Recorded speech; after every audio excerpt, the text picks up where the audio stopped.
Hello everybody, this is TipTop MTG here today with another Magic the Gathering video. Today is Strixhaven launch day in paper, and I want to talk about my thoughts on the set as a whole. I generally do reviews for every Magic product, and I talk about various things, and in the past they were all very structured. They all followed the same script template, but recently I've been having a lot of fun just having this more as a free-form conversation rather than a highly scripted video, and I think it leads to my thoughts coming out a lot more. And I'm not going to talk about every aspect of the set because I found I don't enjoy talking about that, and that leads to lesser quality videos. So I'm going to be talking about the things I enjoyed, the things that I didn't enjoy, and just the things I feel like I have stuff to talk about. So if I don't talk about something about the set that you thought was great or awful, leave that in the comments down below. I'd love to have a conversation with you about it. I just picked the things that I thought were the most important and most interesting to me. So in no particular order, let's go over Strixhaven and talk about what I loved, what I didn't, and all of that. So first, let's talk about Limited. I am not the biggest Limited fan, and it's not that I dislike it, it's just I often prefer Constructed, where I can build my own deck, tinker around, have everything work together, and Limited oftentimes it doesn't feel necessarily the most fun for me. I enjoy it, but it's not something I do often. With Strixhaven, it has been one of the most fun Limited experiences I've had in a while, in part due to the mystical archives. It allows Limited to feel so much more powerful and interesting without breaking it entirely. Because all of the mystical archives are instants and sorceries, it means most of them aren't just going to take the game and say, hey, now you lose, which is always the problem you face when you introduce these bomb cards into a format. I mean, look at the masterpieces. A lot of those could have gone and just ruined, quote unquote, drafts. But I think that it is done in such a way where there are powerful cards, but like Swords to Plowshare is a very powerful card, but it's not one that just says, oh, now I win the game. Honestly, I found the Mythics to be more disturbing, quote unquote, to the balance of draft than the Mystical Archives, which I think is saying a lot. And I think the fact that they are instant and sorcery only really helped a lot and just made it feel more fun. Being able to go and cast my Brainstorm or whatever I was casting was awesome, and I felt like it just made the experience so much better. It's very obvious that it was done, like a lot of the Mystical Archive choices were done for Limited. It allows them to take cards that are only legal in Limited that might have had a problem in Standard, and I think that leads to an experience where it doesn't just feel like dumbed down Standard, it feels like its own format, and I think that's really, really awesome.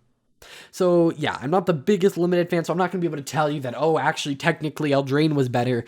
Just know that this is one of the most fun sets for me personally, playing Limited and Sealed, both on Arena and through other means, so it has been a really, really fun.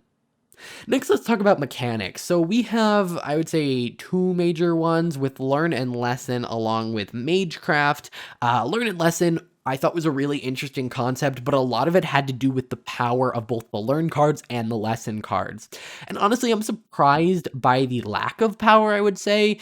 I think that the lessons, there are some pretty good ones, but in terms of learn cards, you really need to be in the right kind of deck to play learn cards. There's not, in my opinion, a learn card that just goes, hey, fit me in every blue deck, or fit me in every white deck, or whatever.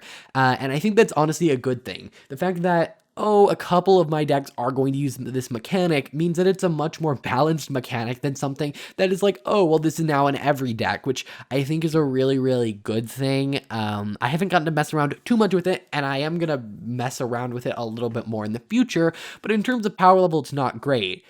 And I think that's honestly a good thing. I think if we would have gone into a state where Learn and Lesson were just so powerful that every deck had to run a ton of Learn cards, it wouldn't have been amazing, and it would have made games feel very repetitive, because that's what searching both your library and your sideboard do.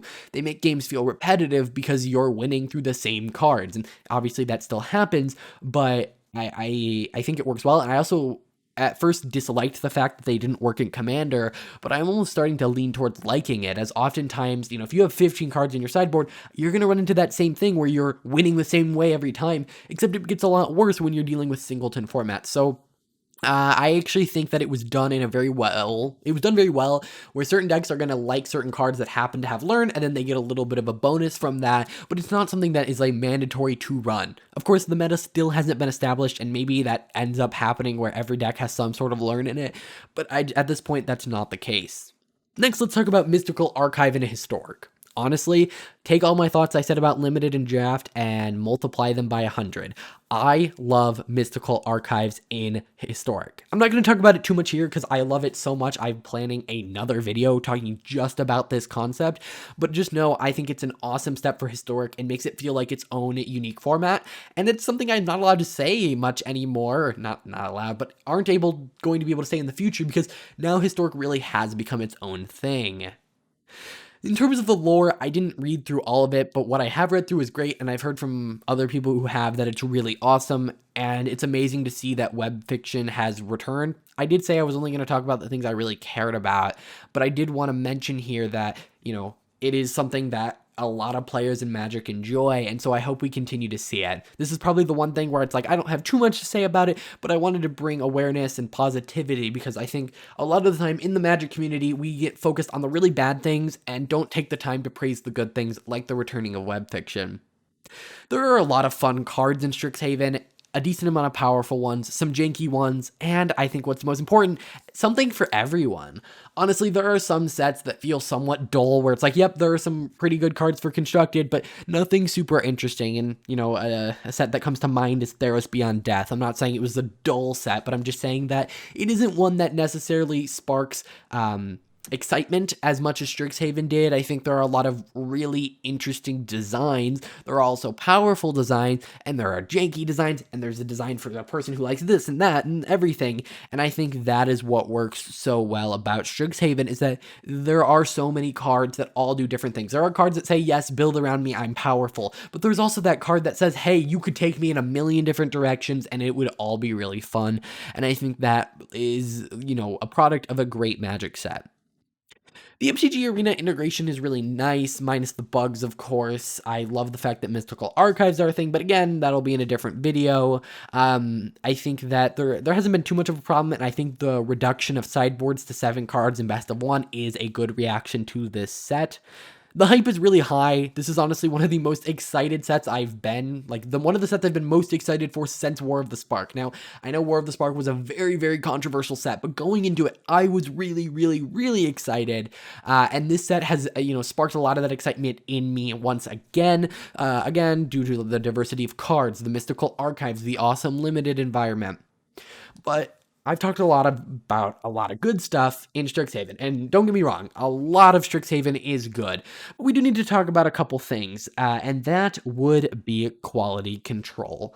This is the first set in a while where I can say the quality control has been absolutely atrocious. There are misspellings on word. We got the erratas recently of all the cards, and a couple of the erratas are from Strixhaven, the set that's not even out yet, that they caught in between now and then. I just feel like the quality of these cards have gone down in terms of the wording. There's wording errors. There's all these things like in MTG Arena in certain languages, like Fracture has the wrong wording, and Zephi Thunder Conductors named Zephi Thunder Collector in the Commander product. And there are just so many little issues. And what someone pointed out on Reddit, and I didn't even think about, was the fact that this is probably the first set that had all these translations and quality control things. This probably happened at the start of the pandemic when everyone started moving online and working from home. So what we can really hope is that this is a little hiccup while they were in the middle of that process and that we can go back to what we normally have, which isn't always the best, but at least is better than this. But I do have to say that is one area where I feel like Strixhaven has fallen drastically. Very similar to quality control, and the MTG Arena update was one of the buggiest we've seen in a while with, play queues disappearing and rewards disappearing and card sleeves that were specifically for Strixhaven events disappearing. Lots of nonsense, and it just felt like it was a little bit rushed almost, but I really hope we go back to what we had before. Even if it wasn't great, it was still better than this. So that's my one big gripe with Strixhaven. But other than that, the schools felt great. They each had their own identity. Did not, Lorehold did not feel like Boros. Even Witherbloom did not necessarily feel like Golgari. And I felt like it brought a lot of innovation for the colors, especially when we look at white and red, where they were able to do something completely different. Generally, if you told me that there was going to be a white-red tribe in a set, I would say, okay, they're going to care about attacking. But the fact that they're more value-based and graveyard-based makes so much sense. but is still so different from what we normally get, and I think it is honestly perfect. This set has done so much and has expanded Magic in so many ways that I think it is a really awesome one. And, looking at it compared to the rest of the sets, not only in Standard, but that have been released since like Ixalan, it might be my favorite. So overall, this is one of my favorite sets of the past few years.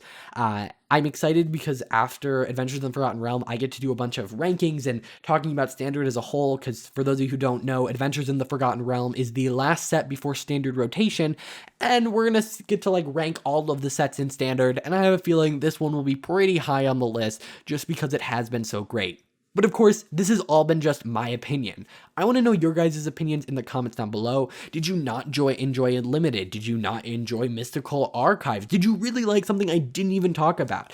I want to know all of that in the comments down below. Also, if you enjoyed this video, please hit that like button. It helps me out a ton. And subscribe if you enjoyed. I will see you guys in the next video. Bye.